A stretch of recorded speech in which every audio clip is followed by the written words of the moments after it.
dicho mamá, aquí solo importa nuestro amor, te quiero. The music has a lot to do with it.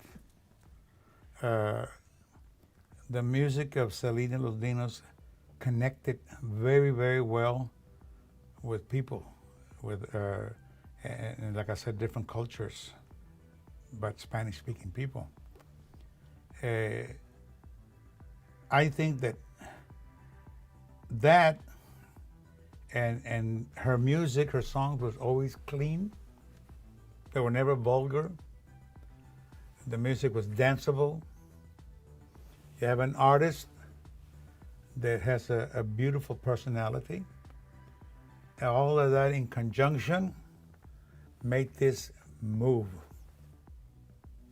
And I think where we're at now, if I can add to that, I think where we're at now with Selena's legacy is there is a whole new generation that people that were fans of our music has now passed that on to their children, and their children are passing it on to a newer generation.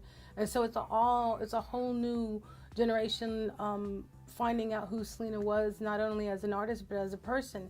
And I think that's why we are talking about her today. 25 years later, that's a huge legacy that she has definitely left behind. And clearly we can't do that without her fans. I mean, we play a role in that, clearly. I mean, we power that, along with our record label. And the fans we have social media, so people like to share. It's like you just click YouTube and she's right there live in concert. Anywhere that and you're it's going. awesome. It's a really beautiful thing. And so we're really honored at the fact that we're able to honor her. I'd like to mention the museum. Yeah. Because we get a lot of people from all over the world. We've had people here. Last week had some people from Australia.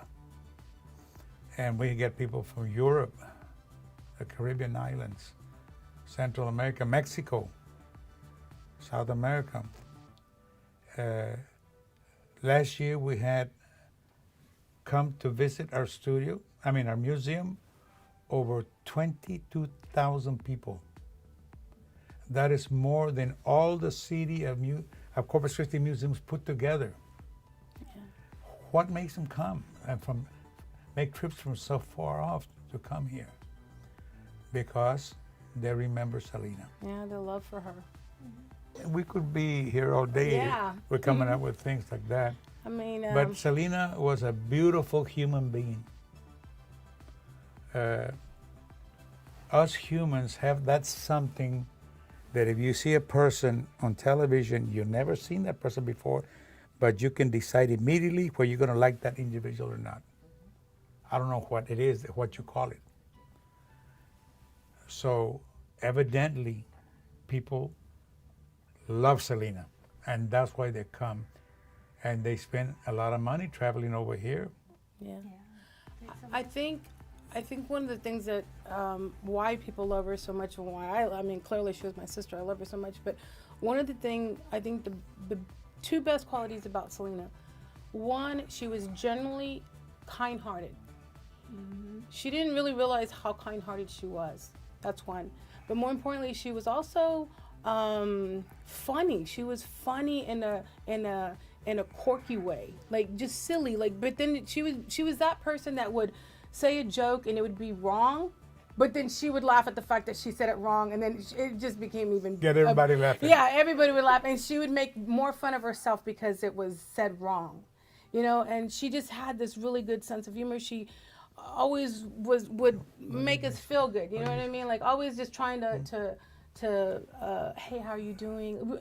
And when she said, hey, how are you doing? Or she ever came up to a fan and she'd be like, oh, I love your necklace. Yeah. She wasn't just saying that to you because she wanted you for whatever reason. She was saying it because she truly meant it. And I think that's another reason that people loved her.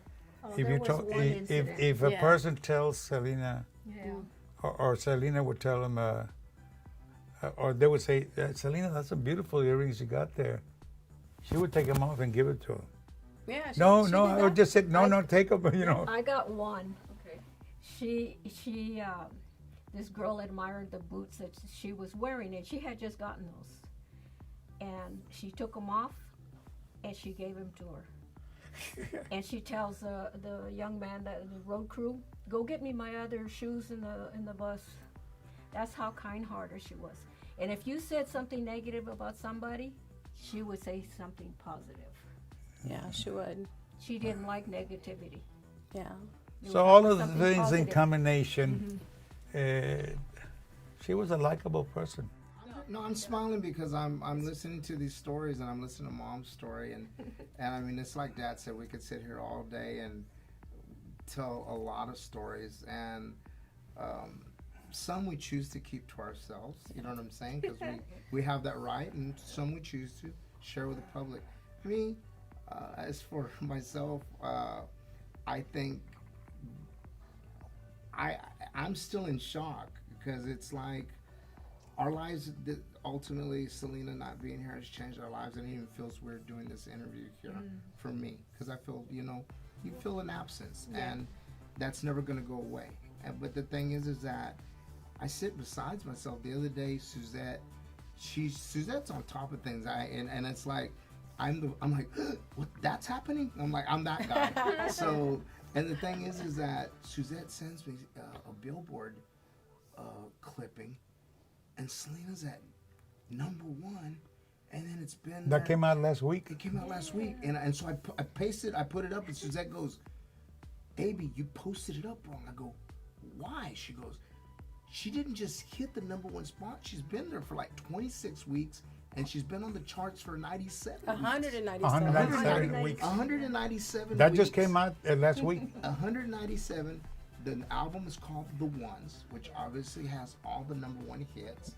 And the music was made, I made that music in a small bedroom in a barrio called Molina.